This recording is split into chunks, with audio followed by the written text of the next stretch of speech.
দর্শক, গুরুত্বপূর্ণ একটি খবর। $4 বিলিয়ন আত্মসাৎ, যুক্তরাজ্যের টিউলিপ সিদ্দিককে জিজ্ঞাসাবাদ। দৈনিক সমকাল সহ বিভিন্ন অনলাইন পত্রিকার এটি সংবাদ।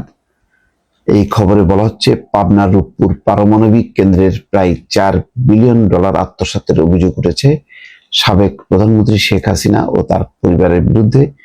অভিযোগের তদন্তে নাম এসছে শেখ হাসিনার বোনের মেয়ে এবং যুক্তরাজ্যের ক্ষমতাসীন লেবার পার্টির মিনিস্টার টিউলিপ সিদ্দিকের।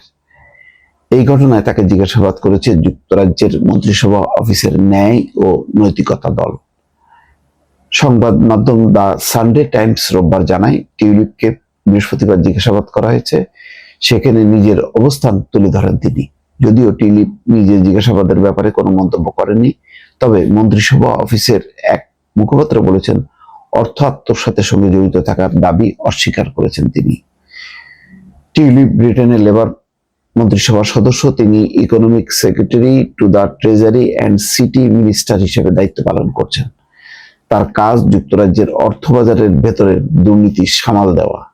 অভিযোগ উঠেছে, রাশিয়ার সঙ্গে 2013 সালে যখন রূপপুর বিদ্যুৎ কেন্দ্র নিয়ে আলোচনা হয়, তখন এতে মধ্যস্থতা করেন টিউলিপ। যদিও ওই সময় তিনি ব্রিটেনের কোনো সরকারি দায়িত্বে ছিলেন না। টিউলিপ সিদ্দিক ছাড়াও অর্থ আত্মসাতের অভিযোগ উঠেছে শেখ হাসিনার ছেলে সজীব ওয়াজেদ জয় এবং বোন শেখ রেহনার বিরুদ্ধে। ব্রিটিশ প্রধানমন্ত্রী দপ্তর ডাউনিং স্ট্রিটের পক্ষ থেকে জানানো হয়েছে, টিউলিপের উপর প্রধানমন্ত্রী কেয়ার স্টারমারের আস্থা আছে এবং দুর্নীতি বিরোধী পদক্ষেপগুলো দেখাশোনা করার ক্ষেত্রে তার দায়িত্ব অব্যাহত থাকবে। তিনি তার মন্ত্রীর দায়িত্ব অব্যাহত রাখবেন। ব্রিটিশ প্রধানমন্ত্রীর মুখপাত্র জানিয়েছেন, টিউলিপ সিদ্দিকের অর্থ আত্মসাতে জড়িত থাকার যে অভিযোগ উঠেছে, সেগুলোতে তার কোনো সম্পৃক্ততা থাকার দাবিও উড়িয়ে দিয়েছেন স্টারমার। আরেক সংবাদ মাধ্যম ডেইলি মেইল জানিয়েছে, টিউলিপকে আগামী মাসে জিজ্ঞাসাবাদ করা হবে। এছাড়া দুর্নীতি দমন কমিশন ঢাকার ব্রিটিশ হাইকমিশনের মাধ্যমে যুক্তরাজ্যে একটি চিঠি দেবে। এর মাধ্যমে তিনি বিদেশে অপরাধ তদন্তের অধীনে পড়বেন।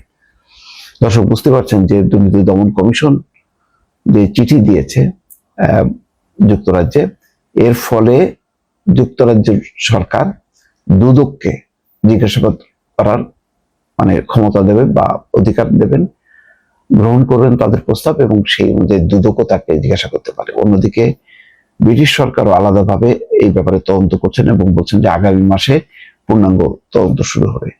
তো পরিস্থিতিটা নিঃসন্দেহে টিউলিপের জন্য বিব্রতকর, এবং যদি শেষ পর্যন্ত অনেকে আশঙ্কা করছেন যে যদি টিউলিপ যুক্ত থাকে এমন ঘটনা যদি সামনে চলে আসে, তাহলে বর্তমান ব্রিটিশ সরকার স্টারমারের মন্ত্রিসভা কিন্তু একটা বড় ধরনের ধাক্কা খাবে। কারণ এই ধরনের ঘটনায় মন্ত্রিসভার কোনো এক সদস্য যদি অভিযুক্ত হয়, পুরো মন্ত্রিসভা এলোমেলো হয়ে যায় এবং অনেক ক্ষেত্রে গোটা মন্ত্রিসভা পদত্যাগ করে।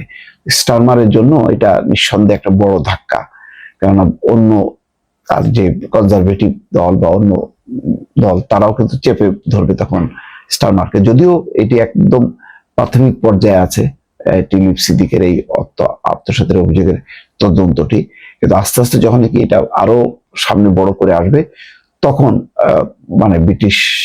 ব্রিটেনের দলগুলো নড়ে চড়ে পড়বে এবং সরকারের ভেতরে বেশ নাড়াচাড়া পড়বে, তাতে সরকার বেকায়দায় পড়বে বলা যায়। অন্যদিকে বাংলাদেশের পয়েন্ট অফ ভিউ থেকে এটা বলা যায় যে টিউলিপ সিদ্দিকের এই তদন্ত যদি ব্রিটিশ সরকার জোরে শুরু করে, তাহলে শেখ হাসিনা এবং শেখ রেহনা দুজনেই বেকায়দায় পড়বেন আরো, এবং নতুন করে আরেকটি তদন্ত এবং বিচারের সম্মুখীন হতে হবে তাদেরকে। দর্শক, ভালো থাকবেন। আল্লাহ হাফেজ।